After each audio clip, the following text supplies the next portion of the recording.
Geeks and geekettes, this is your old comic book pal Chuck Dixon, back once again to talk about what I do for a living.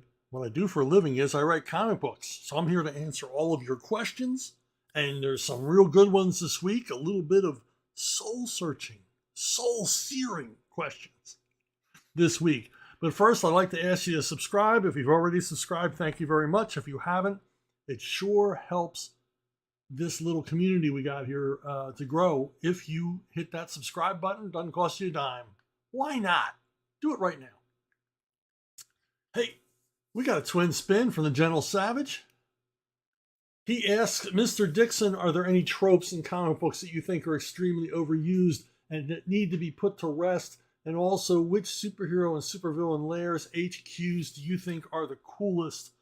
Yeah, there's a lot of cliches, tropes, common plot lines in comics that really either need to be turned on their head or eliminated because they're just overdone. I remember back when I was reading comics, I always thought it was odd that you had the superhero origin and then all of a sudden a bunch of villains would pop up to fight the hero, and these villains didn't previously exist.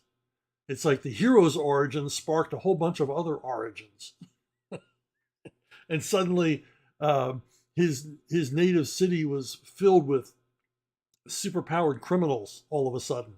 The other one I really groaned at when I was a kid is when the hero would meet his double. Oh no, you can't be Captain Potato Salad because I'm Captain Potato Salad. And it would be on the cover. And I assume that editors thought that was really clever and would, draw you into the comic. I always thought it was really boring and overused.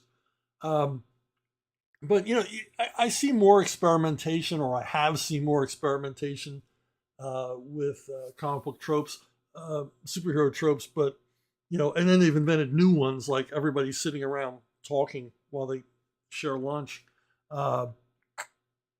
So and heroes going into therapy and stuff like that. It's just idiotic and repetitive and boring. And but we see it all the time. It's like when so many writers, when they start writing superheroes, they think, well, this is the form. This is what is expected. Yeah, you have to give the reader what they expect, but you have to exceed those expectations. So the comic book reading audience, even when it was kids, has always been kind of sophisticated. They know crap when they see it. And as I always say, comics are an immediate experience. They need to engage and delight every panel, every page, every image, every balloon of dialogue needs to draw you further and further and engage you more in the story. And when it just feels warmed over, who cares? Now, Alan Moore, when he first became a big sensation, he arrived on the scene hotter than hot, and he was kind of bemused by it all. And he said in an interview that all he really did, his party trick that he brought to comics is that he brought tropes and conventions and things like that from other media. He brought in storytelling devices and the mechanics of novels or short stories or even music to comics, just to think about comics in a different way instead of just reusing. Comics were in a rut in the 70s in a big way, and Alan Moore, love him, hate him, indifferent to him, he did come in and shake things up, although so many people didn't take the right lessons from what he was doing. Alan was standing stuff on its head. He was taking these things we liked, and he wasn't violating them or destroying them for the most part. He was just making you see them in a different way. And, that's what he did. Unfortunately, what most comic book creators took away from Alan Moore was just to make things dark, dark. And that wasn't his intention at all. Now, as far as favorite hero or villain lair, I couldn't really think of a favorite villain lair. I guess the Death Star is cool. But absolutely my favorite hero lair, as I said before, it also doubles as a vehicle. The General from Wild Wild West, I just think is the coolest hero hangout ever created because, first of all, it's mobile. And secondly, I love trains. I would, if I was, had like Elon Musk money, I would recreate the Wild Wild West Pullman car down to its every detail, and actually have it hooked up to Amtrak trains and tour the country in my own rail car, because I think that's just the coolest thing ever. There's the DuPonts. I used to live in southeastern Pennsylvania, and the DuPonts, famous French immigrant family that were all, super wealthy people that lived in Delaware and southeastern Pennsylvania. They had these fabulous estates that are now open to the public. You can visit Longwood Gardens. You can visit Winterthur. And the thing that impressed me most about Winterthur was it had its own train stop with a siding. And apparently Pierre DuPont, or one of the DuPonts, had his own rail car. And it would be hooked up to the commuter train to go to New York, Chicago, Boston, wherever it was he had business. And I just thought, well, that's got to be the most awesome thing ever. I mean, limos are cool, private jets are cool, private rail car. Yeah, that would be the ticket. I would do that. Jonathan Young, I think the idea of translating European comics for a Western audience is superb. Blaze Comics publishes The Cimmerian. Correct me if I'm wrong, but it's a translation of European comic book publisher Glénat Editions' Conan Le Cimmerian series. It's advertised as uncensored Conan the Barbarian, told as Robert E. Howard would have intended.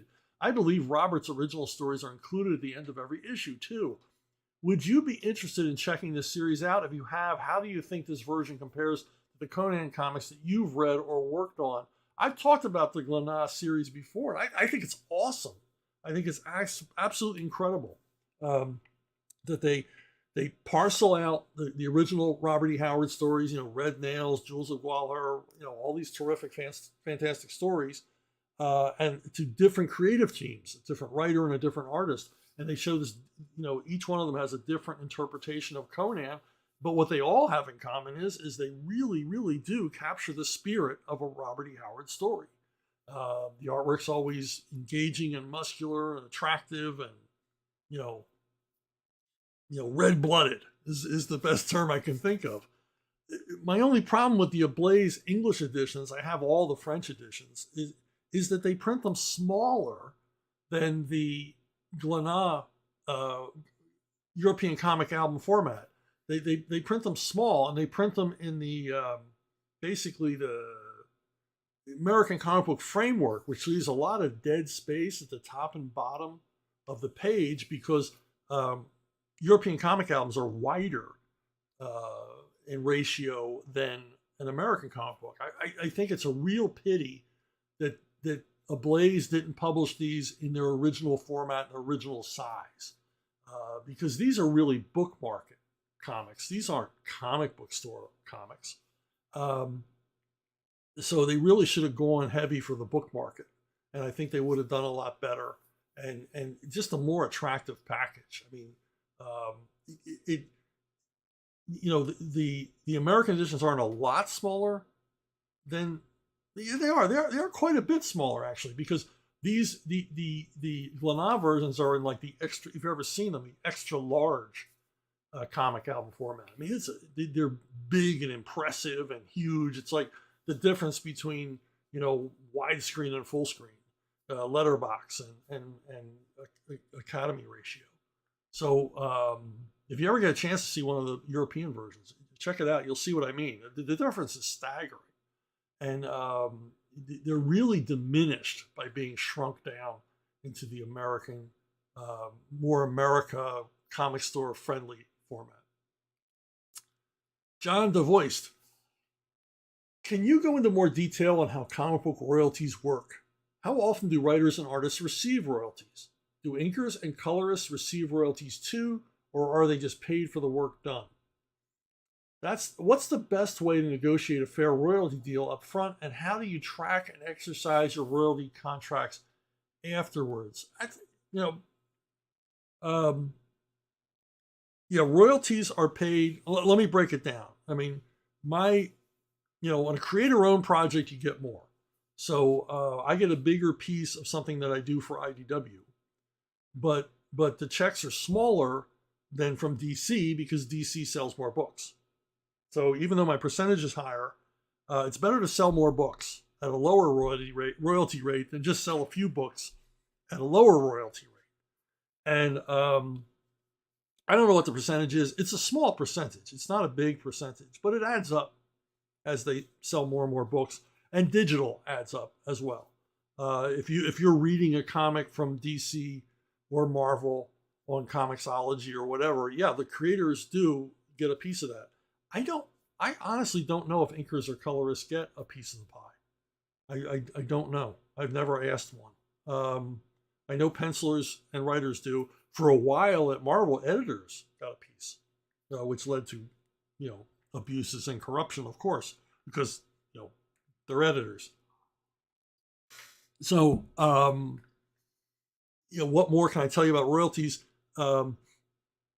Most people are interested only in Marvel and DC. DC pays a real royalty. And it comes from the royalty department, and it says royalties on the check, and the check code even has the word royal in it. So this is the royalties department. This came up when I was involved in a legal thing with DC, and Warner's tried to deny that the money paid out was royalties, even though it came from the royalties department, was always referred to as royalties and had royalties on the check. So, but that's lawyers for you. So DC pays a royalty rate, and it's pretty healthy, and they're paid quarterly.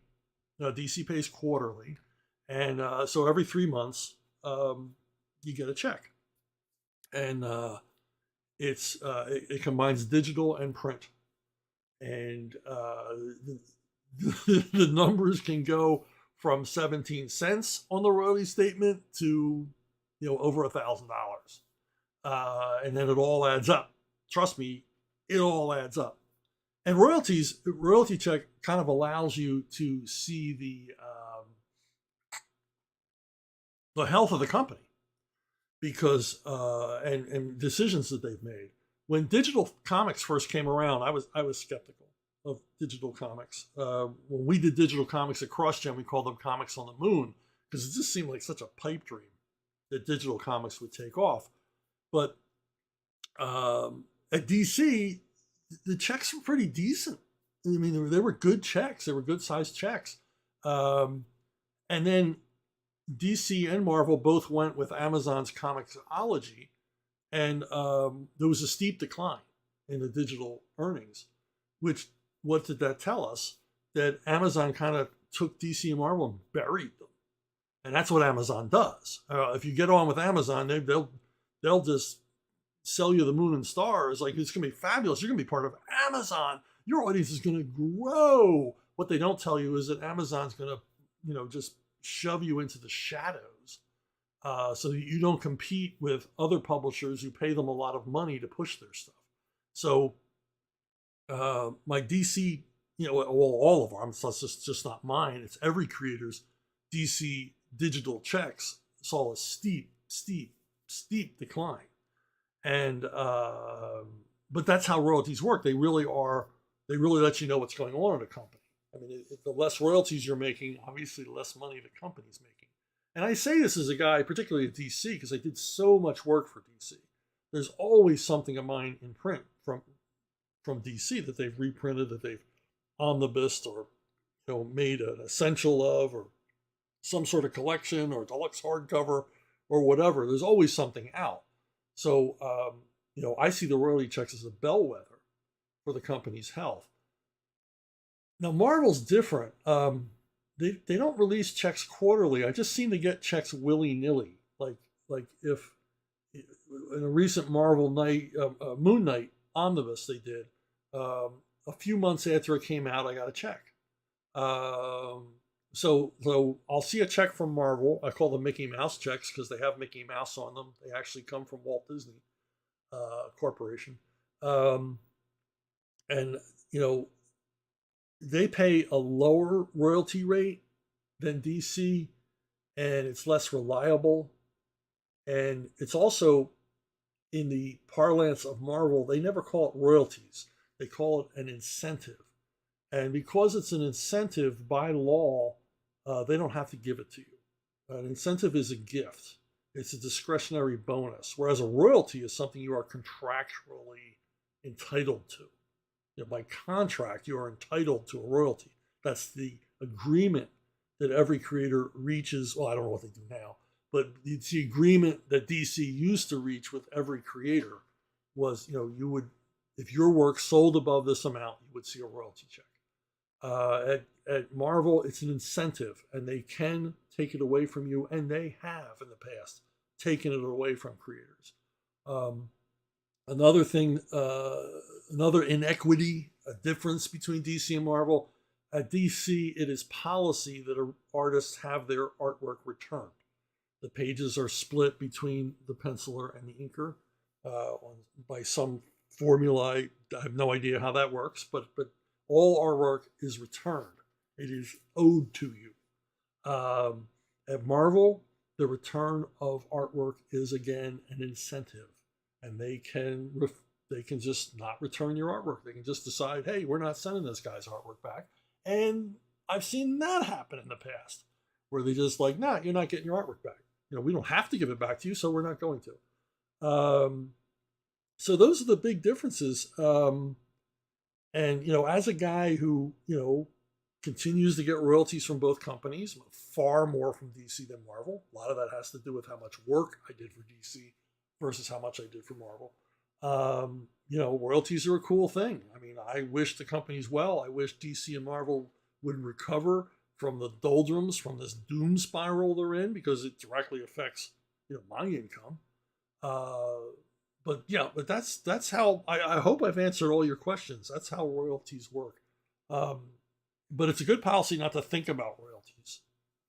I remember at a Bat Summit, one of the associate editors, he started running down the current sales of the Batman titles that we were all working on, and Alan Grant shouted, "Stop! I don't want to know." Alan didn't want to think about the royalties that were coming, because it's human nature that if you know money's coming, you're already spending it in your head. You're already thinking that you have it.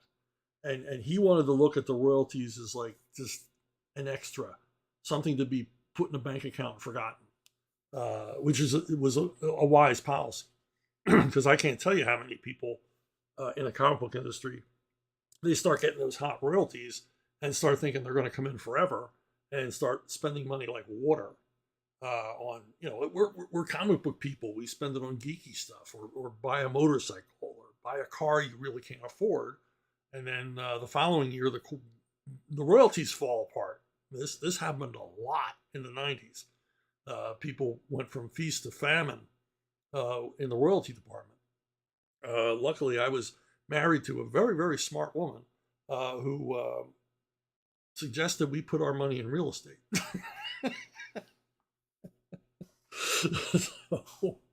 So yeah, I mean, left to my own devices, I probably would have filled the houses with statues and Golden Age comic books. But I'm married to a person a lot smarter than me on real world practical matters, and the family has benefited because of it. Let me just say that. So yeah, if you have any more specific questions about royalties, I think I covered everything I know. That was a total information dump on the nature of comic book royalties. Okay. R.B. Probst with Winterworld, Unprepped, and Gomers, you're clearly no stranger to post-apocalyptic stories. Would you like to do more work, either comics or prose, in that genre? And what are some of your favorite post-apocalyptic stories in any medium?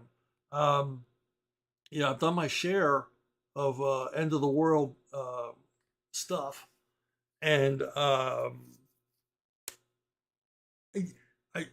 it's a genre I'm always fascinated with. Obviously, so a lot of people are fascinated with, and so the field's kind of crowded now. I mean, every streaming service has some zombie thing or post-nuclear war or survivalist thriller.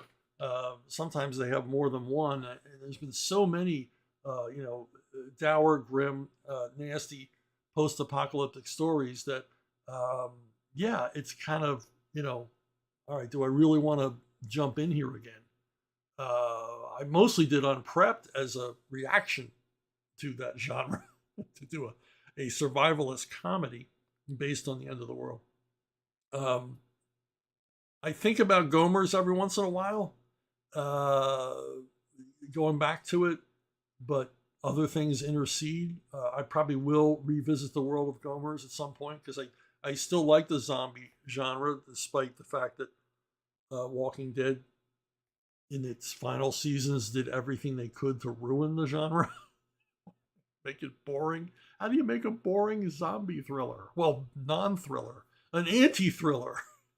It's like a zombie story that puts you to sleep. It makes you into a zombie. Now, as far as post-apocalyptic stories, I think my favorite. Obviously, Mad Max is terrific stuff. I like the Mad Max movies, and I like Escape from New York a whole lot. Escape from New York is an idea that I wish I'd thought of, and I like Escape from New York because more and more it looks like Escape from New York has a strong possibility of becoming true. I think it start walling off, or in some way separating these large urban areas from the rest of society, simply to protect us from them. So post-apocalyptic stuff. I like it. I don't like the current crop of stuff because it 99% of the time it features like teenagers trying to survive, and it's like, would they survive? I don't think so. I don't think that if the bombs drop, that it's going to be teenagers running the world, 6 months later. So, hey, RB Pro's twins spin. Did editorial ever consider giving Robin a second book to star in like they did with Superboy when he got Superboy and the Ravers? Or did they consider Detective Comics his second book? I know Robin, Superboy, Impulse eventually got Young Justice, but that was an ensemble book and not really the type of series I'm talking about. Now, there really was never a discussion of a spin-off. I don't know, but I strongly suspect that Superboy and the Ravers was created probably to fill a void left by a canceled title. That's basically how Birds of Prey was created. Every once in a while, when you're publishing comics, old school, they probably don't think this way now. They probably don't have to think this way now. But once upon a time, you had print dates. You had an agreement with the printer that you were going to have, Project Z. You were going to have, Captain Potato Salad #4 was going to be published on this month, and distributed the next. And so you because these presses were running 24/7, you had to, the schedules were tight, and you didn't want to lose your place.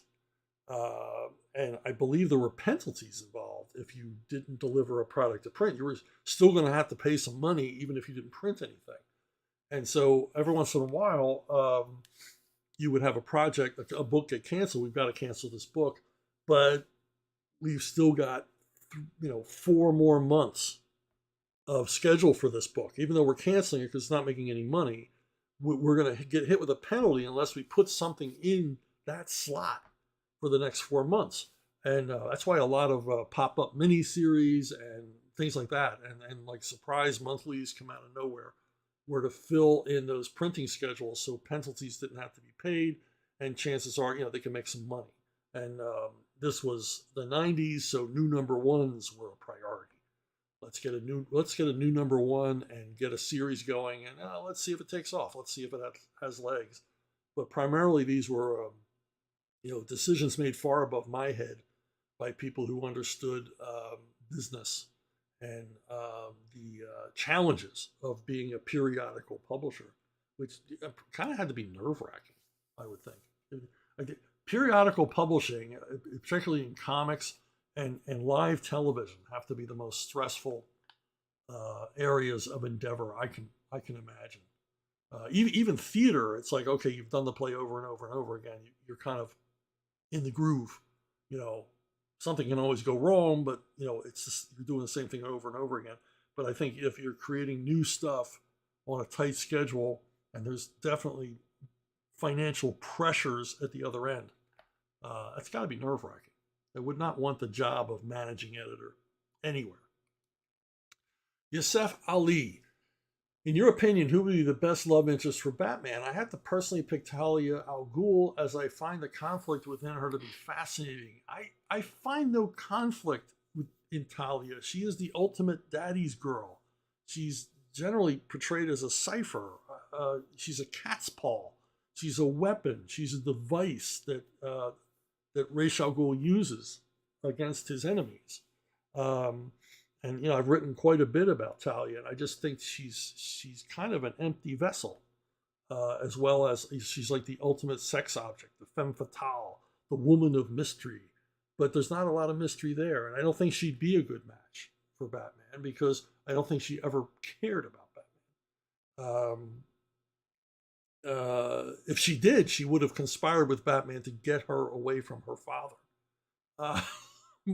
Now, Catwoman, on the other hand, is the perfect match for Batman. In fact, she does what a good wife, and I mean good husband and wife, what they should do for each other, which is complement one another. If you have if your better half is more extroverted and draws you out of yourself and everything, that's a good thing. And I think Catwoman, because Catwoman's so well adjusted, so damn well adjusted, and so pleased with herself. She's the happiest character in comics as far as the superhero genre goes, because she's comfortable with who she is. She enjoys what she does. And I think properly written, and she hasn't been properly written in a while, and that marriage debacle, boy, they blew a million opportunities on that one. I would have kept that storyline running for years, Catwoman and Batman married, because, yes, Catwoman is a criminal, but she's also kind of addicted to thrills, and I think more so than being a criminal. And of course, she would never have to be a criminal. Her financial worries would be taken care of by the Bruce Wayne fortune. But she would still be an adrenaline junkie. And wow, being married to Batman, you get to be an adrenaline junkie all the time. She'd be an able partner. I think that they really, really missed out on like a Nightfall type continuity, like a 2-year-long continuity, and really map it out. And I mean, I know how I would have done it. I know the structure I would have had. I'm not going to share it here because I don't give this stuff away for free. But I know how I would have handled it, and how it would have made a complete story, like a 2-year-long story arc with reasons why they could not remain together. In a classic love rack, classic romance story where the same thing that draws the two people together is also drawing them apart. There should have been a Batman Catwoman epic that at the end would have broken your heart. But they don't know how to write that stuff anymore. It's too challenging. Oh, Rick Hardslab. Comics creators change from print to the big and little screen. Who has been adapted best, worst? Does it matter if the show or movie was great if they get the character wrong? Do you have any favorites or ones you really dislike? What makes an adaptation work? What's doomed to failure? I think I'm not like a big Turtles fan. It took me a while to get the Turtles, but I think overall, from their first feature films with New World to more recent iterations, I think Ninja Turtles generally been adapted pretty faithfully. Now, I've heard some carping about recent movie, but hey, that's what's going on now. They're just taking the characters and ruining them. They oh, I got a better idea. No, you don't. You have a stupid idea, but you have the money to get it done, so it's going to get done. But I think overall, with all the different, the CGI, live action, all the rest of it, I think the Ninja Turtles have fared pretty well in that area because, and I think a lot of that is due to the fact that the Ninja Turtles audience is always a new audience because it's mostly aimed at kids. I mean, yes, it's aimed partially at longtime Ninja Turtle fans, but Ninja Turtles appeals to kids. I mean, the toy line still sells very well. It's still very active, and it has a turnover audience. And so they don't have to constantly reinvent or reboot the characters. They simply have to reintroduce them to a new audience who's already familiar with them from the toys and cartoons and stuff. So I think they fared well. But of all the comic adaptations, I think the Phantom is still the one that is closest to the original material. It's set in period. It has the feel of the comic strip. They portray the Phantom as a wise ass, which he was in the 30s comics. It's got a great look. It's shot outdoors. There's no CGI because there was no CGI. So everything looks more thrilling because it's real. It's real. When they're trapped on that rope bridge, it's a real rope bridge with a real truck and real danger, and there's real horses and real airplanes and all the rest of it. And you've got a tremendous cast: Patrick McGowan, Catherine Zeta-Jones. I thought Billy Zane was very good as the Phantom. He went all in on it. And of course, Treat Williams as the villain, one of the best comic book movie villains of all time. Treat Williams looked like he was having the time of his life being the bad guy in this movie. And you had pirates and sword fights. I mean, who could ask for more? And it was really the closest. Now the worst, Fantastic Four, man, they can't buy a break. They just make one bad movie after another. It looks like the next. I mean, I don't want to say or guess, but it's pretty likely from what I've seen, the next one's going to be a train wreck as well. So I don't understand why they can't get Fantastic Four right. I think they keep, like everything else in the MCU, they keep moving away from the Lee Kirby model. The Lee Kirby model is bulletproof. Just make a Fantastic Four movie that looks like the comics, that keeps the comic characters the way they are. Yeah, a lot of it's ridiculous. The Silver Surfer's a ridiculous character, but it's all in presentation. It's all Silver Surfer is awesome in the right hands. In the wrong hands, it's idiotic. It makes you begin to pull apart the whole concept of a guy soaring through space on a surfboard. But it's like, just deal with it. Do it right. Do it earnestly. But everything in the MCU is falling apart. What they did to Thor is tragic. They're pushing of backbench level D characters as leads in place of the characters we grew up loving. Is an insane and is an insane idea, and obviously has diminishing returns as the MCU fails miserably at the box office. So I think the only Marvel things that continue to be like the comics is the Spider-Man franchise. It at least bears a resemblance to the comics. I don't like a lot of the changes they made to the character, but at least it still has kind of the same spirit of Spider-Man, and thus the Spider-Man movies still make money, big time, because they stick closer to the source material. They have more fun with it without making fun of it. So anyway, Michael Scombati, you got to let me know if I'm pronouncing your name correctly. Why don't you like Daredevil?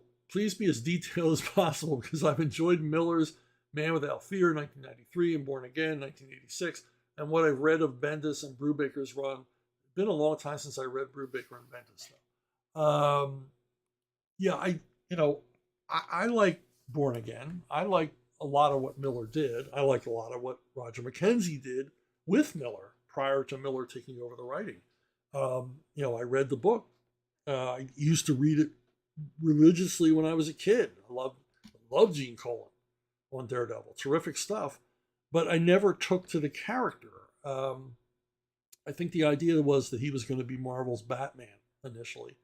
And I just never took to him because he never, for me, grew as a character. He was always, it's weird. I mean, he chose law as a profession, but didn't become a cynic, didn't become hardened, didn't grow. And I've never met a lawyer who wasn't cynical. If you, I mean, it's part of the makeup of a lawyer is they've seen how the sausage is made. So they're a lot more tough-minded. They're a lot harder to surprise. The old saying, a lawyer never asks a question he doesn't already know the answer to. Well, Daredevil asks questions all the time he doesn't seem to have any answers for. And I think that's the problem. He's also guilt-ridden. I'm a, lapsed Catholic. I understand Catholic guilt. I still feel Catholic guilt because Catholicism is a culture. It isn't as much as it is a religion or a denomination of Christianity. And so, yeah, I know all about Catholic guilt. But, it can't be the core of your being. It can't be who you are. Miller did that story, and it's a terrific story where Matt Murdock is fooled by his client. Because he can hear his client's heartbeat, he assumes, he's acting as a lie detector, that Matt Murdock can, replicate the effects of a lie detector. He can tell if his client is lying to him or not by his heartbeat. And at the end of the story, I don't want to spoil it for you, but it's a great story. If you've ever read it, it turns out his client was lying to him the whole time, was guilty of all the crimes that Matt Murdock got him acquitted on, because the guy has a pacemaker and his heartbeat is always the same anyway. It's never going to go up or down. And I always thought, okay, Miller here is showing us Matt Murdock's naivete, but did he ever change? No, he never changed. He never grew from there, unless somebody's written stories that show this, show some personal growth in Matt Murdock and Daredevil. But I always used him as a foil for Punisher. I loved writing Daredevil and Frank Castle together because I'm more in the Frank Castle camp. I'm more in the Frank Castle way of thinking. No, not just blowing away everybody on the street, but a more direct, more tough love, if you will, approach to crime fighting than Daredevil. So there you go. Those are the reasons I don't like Daredevil. I don't dislike him to the point where I wouldn't read a Daredevil story, but I don't like him as a character. Time for Hutch Investigates. Deep probing questions from Michael Hutchison. Melinda and I have just about finished the 5 seasons of The Rifleman, which you recommended ages ago. And I remember saying how much you wish you could write the comic book. This prompts the question, what licensed properties would you write just forever if it were possible? Rifleman, I would write in a heartbeat. Rifleman, growing up watching it with my dad, I just love this series. It still holds up today. If you've never watched an episode of Rifleman, it's available for free on half a dozen streaming services. Created by Sam Peckinpah. It was a half-hour television western, late 50s, early 60s. Ran for 5 seasons and just solid throughout. Just a really good escapist western with Lucas McCain. Chuck Connors is Lucas McCain. Probably the killingest man on TV. He probably had the highest body count of anyone on television until Rick shows up in Walking Dead. So just an awesome series that I would write a comic book series of. Now this one might surprise all of you, but a license I've always wanted to write comics for is the Addams Family. And I'm a big fan, always have been a fan of Charles Addams. And I loved the TV show when I was a kid. I love the Barry Sonnenfeld movies. I thought both the movies were excellent adaptations of Adams' work. And I would love to write it. It's challenging because They are. Um, what's challenging is what you can't do with the Addams Family. You can't just make them a bunch of psychotic murderers. They are disturbing and strange and odd in their own little way, but you love them, and they're such a happy family. Uh, Even though they're morbid as hell, they're a happy family. They enjoy what they do, but you can't portray them as killers, or you can't go dark with the Addams Family, which seems counterintuitive, but you can't. You've got to find a way to tell stories that bring out the best and worst qualities of the Addams Family without stepping over the line. And now this is a series that my wife and I talk about quite a bit because she comes up, she's always asking me, is that license available? And I've the current publisher who has the Addams Family license, I told early on that if you ever get this license, I want to be first in line. And that was the end of my relationship with that publisher because they never even contacted me. They gave it to apparently writers who don't give a shit one way or the other. They just wanted a paycheck. Whereas with me, it would have been a labor of love, and especially with my wife, who still to this day writes down plot lines that she would come up with for the Addams Family, because she's as fascinated as I am with that narrow line you have to walk to write a good Addams Family story. Where you have to bring in all the grotesque, macabre aspects without making them a bunch of unpleasant psychotics. They are eccentric. They are not psychotic. And so much of the humor grows from people's reaction to them and all the rest of it. So, that's one I would jump on. My wife and I would write the hell out of it. We've already got probably 2 or 3 years of continuity squirreled away in plot lines that she's written and we've discussed. And it's I know it sounds odd, but it's a recurring topic of conversation in the Addams Family. What we would do with it if we had it, and we don't. So, it's some writing, it's some imagining that I don't get any money for. So, but I gotta get the money, man. I'm a professional writer. That's the professional part, getting paid. Hutch is back with, what is the state of the comic book industry? It seems obvious to me that DC and Marvel's present output is largely awful. Their numbers are such that there's talk of them ceasing publication and licensing out their characters. Talented pros can't get work at page rates they did in the 80s and 90s. Comic shops are closing. And yet, if you say that comic books are dying, there's a crowd of people who guffaw at you and snort that more comics are being sold than ever before. I realize that DC and Marvel are not the entirety of the comic book universe, but I suspect that Karine Jean-Pierre is moonlighting as a comic book troll. I reiterate, Chuck, what is the state of the comic book industry? It's not good for DC and Marvel. Yes, there are more comics being sold now than ever, if you include manga. But currently, DC and Marvel are, I think last I heard, they had 9% of the market. Once upon a time, they were the market. They were they were splitting 90% of the market. And sometimes DC would be on top, and sometimes Marvel would be on top, but they commanded that pie chart.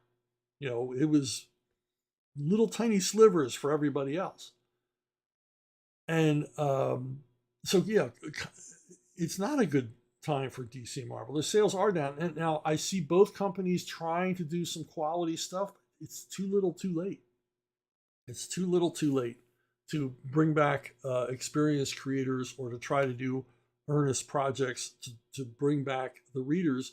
Because I'm a comic book guy. I follow comic books all the time, and I don't hear much. I know Dan Jurgens and Jerry Ordway are doing Superman again. That's exciting, but I never hear about it. I see Dan Jurgens' posts on Twitter and Jerry Ordway's posts on Twitter, and that's the only place I hear about it. If I wasn't following them on Twitter, I wouldn't even know they were back doing Superman. So how's a casual comic book reader, or even worse, someone who stopped reading comics, a decade ago, how are they ever going to hear about this? And that's why I say that there's got to be other answers. Now I see DC is making an effort to add a new format, like basically a digest, a little bit larger than digest size format. It depends on where they're racked. If they're just stuck in the graphic novel aisle at the bookstore, or just solicited as yet another compilation, I don't see them going. If they could get into the big box stores, if they could get into Target, they could get into Walmart and Costco and Sam's Club and places like that, yeah, they might move copies. If they could get in the impulse aisle at Publix, or Food Giant, they might move some copies. But if they just get stuck in the graphic novel section at Barnes and Noble, nobody's ever going to see them. And so I don't know if they thought about this, or how this is going to happen, or how that's going to work, or if it's just a stab in the dark to keep the lights on. Well, not at DC. They have no lights to keep on. They have no office. So yeah, it is sad, but it's not the end of comics. Marvel and DC are not everything. There's still more stuff out there. And yes, we, as American comic fans, we can all decry, oh, manga's taking over everything. But that's a good thing that manga is out there and that manga is healthy, because a whole new generation of readers, something DC and Marvel haven't reached out to for in a generation or two, a whole new generation of readers are reading the comic book form. And one would hope that as they grow older, they're going to look for more challenging, or some of them, a percentage of them, even if 10% of them look for new material, possibly homegrown material. It's good for the comic book market. If manga, since comics, basically the comic book companies fled the newsstand, there was no entry level for the comic book medium in the United States. Manga is the new entry level. So we should be celebrating it, not seeing it as a threat. Now, is it a threat to DC and Marvel? Yeah, financially it's a threat. It took away all their market share. Of course, their market share was, they were sharing slices of a more and more dwindling pie. Now they just have much smaller slices in a growing pie, which doesn't help them, but it certainly helps manga. So, and then you have the flip side, which is the crowdfunding, the truly independent creators, and they're starting to make an inroad. If they were part of the comic book and book distribution chain, which they're not, crowdfunders are totally off the grid. You would see crowdfunding books that would get, Rippaverse would have a market share, a sizable market share, strictly because of the numbers they're selling in trades.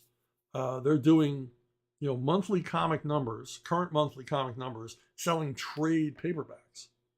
So they would have a market share. A lot of your other, Brian Pulido, people like that would have a market share. Ethan Van Sciver would have a market share, but they're not part of that system. Will they ever be part of that system? Trust me, there are plans afoot from independent sources to bring the crowdfunding comics to retail. There are forces at work that have money and power and influence and reach and distribution abilities that are working toward, grow, because crowdfunding can't go on forever. Maybe it can, but I don't think so. I think after a while it's going to wear out its welcome. But if all this material, all this content, which is what it is, it's the creation of content, comic book content. If it were more readily available to the public in retail form, and you had a robust distribution system that would get it into the hands of readers, not just in the United States, but in Europe. Europe is an unexplored territory for crowdfunding, from American comics. If they could create an international global market for independently produced American comics, you would see a resurgence. You would see a boom. Maybe not a 90s boom, but it would be a boom, and it would be more vital. It already is more vital than what DC and Marvel are doing, because the crowdfunders, because it's a democratic thing, you vote with your dollars. They're creating what their readers want to read. They are serving the underserved comic book reading public who left Marvel and DC years ago, and also bringing in new readers to comics. Your boy Zach and Rippaverse, they're bringing in new readers, never read comics, casual readers, and that's a good thing. That's a great thing. They're creating their own entry market because they're bringing in readers from basically acting as influencers, bringing in readers to read comics from their YouTube venues and their podcasts and things like that. So that's all a good thing. That's all very exciting. So are comics dying? Are the state of comics poor? No, I don't think they are. I think they're still vital. They're certainly more vital than they have been in a long time. I mean, I'm talking 20 years. But it's different. It's like the music industry. It's broken into niches, and but a lot of that's going to change down the pike. So we shall see.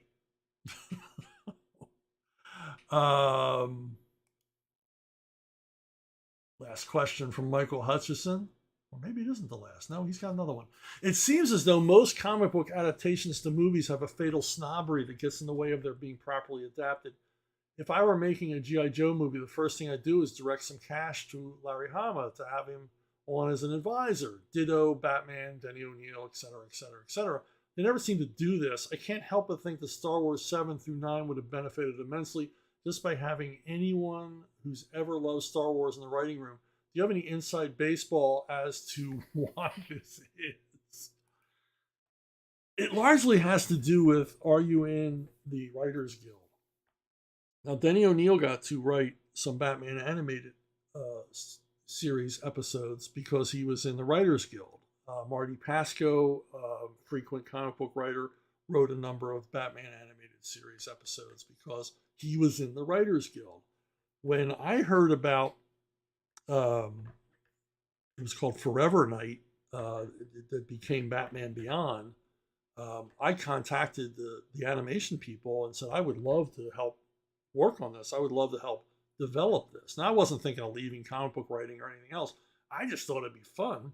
And we had a good relationship with those guys. There was a lot of synergy between the comic book and animation people.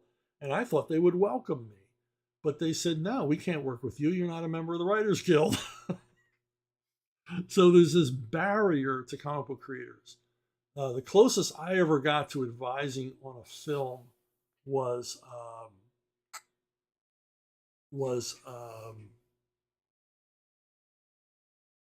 on Batman Forever. They asked Doug Mensch to write an essay on Two-Face and me to write an essay on the Riddler. And DC Comics paid us to do this. And I wrote an essay describing, the ideal Riddler, what his motivations were, who he was, what his background was, his psychology, everything else, his modus operandi. And completely ignored all of it. They ignored Doug's essay as well. So, what was the point? I don't know. So maybe it was a sop to DC, like, yeah, we'll let your writers be involved. And that was the extent of it, like a 3-page essay. So, it's not like in Japan where if you create a comic, you are, involved in the live action version. You are involved in the anime. You are looked upon as the expert.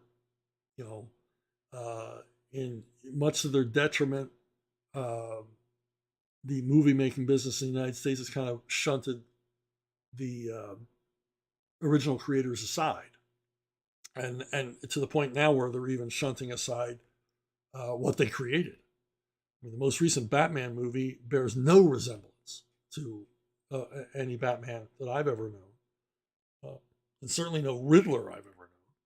And it's true of a lot of these things where they're creating their own characters. They're basing it on more recent work that nobody bought.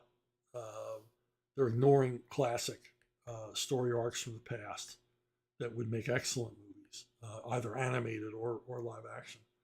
So yeah, I mean, they don't want the involvement. Now, people have asked me because Levon's Trade, a novel I wrote that's going to begin filming this coming March. People have said, "Well, are you going to be on set? Or are you going to be advising?" And I'm like, "You got 2 Academy Award-winning screenwriters working on that movie. I don't think they need me." And I've read the screenplay, and it's remarkably close to my novel. So I've got no complaints. I don't see why they would really need me on set. I'm sure David Ayer and Sylvester Stallone could fix any writing problems and make any writing changes they needed to make on the fly. So that's one I guess I could insist on being there, but I'm not going to. So, Michael Hutchison, in some alternative universe, you got to do your 6-issue run of Robin where he's training as the new Blue Beetle because of Ted Kord's heart condition. And at the end of that, Tim would leave and Ted would meet Jaime Reyes as the next candidate, and there'd be no need to have Ted shot in the head in a plot that makes no sense. Not getting to write the ending of Way of the Rat, no Way of the Rat movie, no Winterworld TV show. How does this kind of tragedy not break your heart on a constant basis? You're always so chipper instead of being a big ball of resentment. Well, there was a question recently where somebody asked me about the quote, Jack Kirby quote, "Comics break your heart." Jack Kirby always said comics will break your heart. That's letting them win. I mean, I knew going into comics that I wasn't always, I was never going to have the juice to get everything that I wanted done. Now, every once in a while, I would have a little, I would have more influence than others. If my books were doing particularly well, or I was given a position where I could make a lot of the decisions for what was going on. I mean, like right now. I mean, I don't write anything I don't want to write. I'm making all my own decisions. But when I had a level of influence, like I have with the crowdfunding guys I work with. I mean, I have a level of influence. They listen to me, and then it all works out. Well, at DC and Marvel, there were ups and downs. If you were with an editor that had faith in you, or you recently had a big hit book, it gave you some power. You gave you coinage, as they call it in the film industry, so you could use that. You could spend that to get things done that you wanted to get done. But things like you're always going to run into petty bureaucrats in the comic book industry, people that aren't really thinking about the health of the company or the quality of the work or the rest of it. And, a lot of the reasons the Robin 6-issue mini with Blue Beetle got turned down was just like petty prejudices, not against me, but against the characters within the DC editorial board. And trust me, I pitched it over and over and over again. I pitched it every way you could pitch it, and it got turned down every time because there were people at DC who had the power to say yay or nay who didn't like the Blue Beetle, and that's really what it comes down to. And now, it's the minute I left, they made Stephanie Brown Robin, which was always part of my pitch.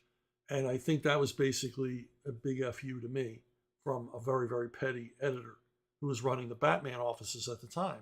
It's just like, yeah, we're going to take Chuck's dream project and sort of half-ass it and, whatever. And then he'll see it and he'll sit and cry. Well, I'm not going to sit and cry because you expect that kind of thing. I knew who I was dealing with. And if you hold on to resentment, they win. And I'm not going to do that because I've had a tremendous amount of success in this business, more than I ever dreamed I would have. I mean, I just wanted to write comics for a while. I just wanted to get in there and be able to do it. And I did and still do. I mean, as I've said before, I hope for a 5-year window. And I got a much larger window than that. that, and I continue to work. I continue to be in demand. People continue to say, would you write this or would you write that? And so, why look back and think, oh, I got burned here or I got robbed here or this didn't happen and that didn't happen. And as far as movies not happening and TV not happening, I learned that early on. If you go in and they say, oh, we want to be in the Chuck Dixon business and we love this and we love that, you just know, okay, 99% of the time, this isn't going anywhere and you're never going to see any money. I have faith in the Leave on Trade movie because it's Stallone. They've already got distribution set up. It's Hollywood is looking to make mid-budget action films because they earn money. So it's a perfect time for Leave On to be made into movies. And and mostly because it's Stallone. He's dogged.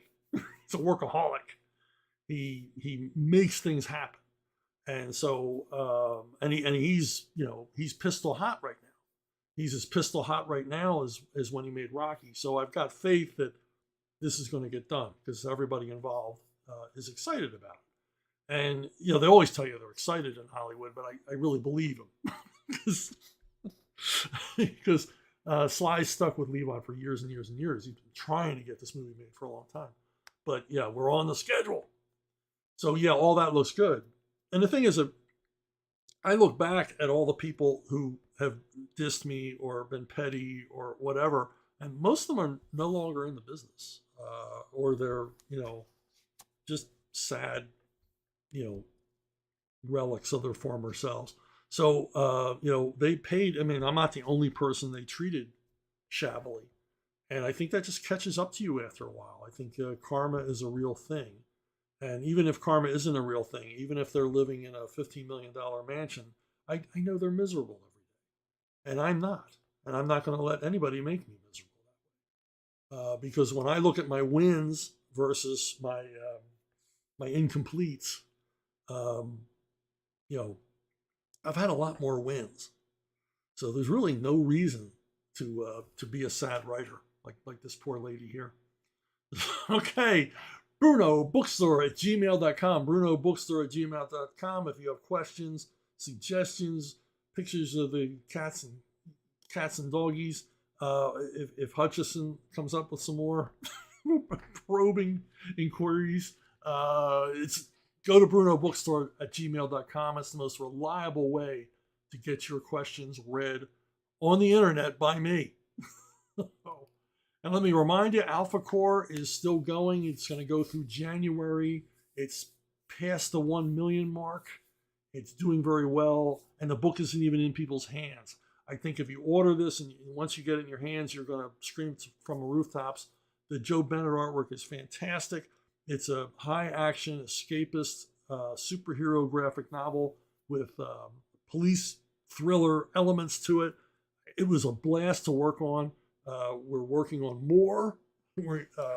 Joe and I are going crazy in the Rippaverse, and I have another project with another artist coming from Rippa, and it's just there's this energy here. There's an energy here that I love, and an earnestness to create escapist entertainment. So check below here. There would be the link. Might even be in the video description. And check it out. Also, still running through January is First Kill, Rambo graphic novel. Sylvester Stallone, your boy Zach, and me show you, and Critical Drinker, show you what Rambo's first tour in Vietnam was like. How did John Rambo become John Rambo? And this one's doing well, better than this. This is a posting from a while ago. And as I said, it's on until January. You can pick it up and get the book and all the tchotchkes. Once again, it's a graphic novel. It's not just a pamphlet comic. And some terrific artists, Butch Geis and others, Matt Barr. And it's good stuff. Trust me. Hey, thanks for listening. Thanks for watching. Thanks for subscribing, liking, and all the rest. And I'll see you down the road.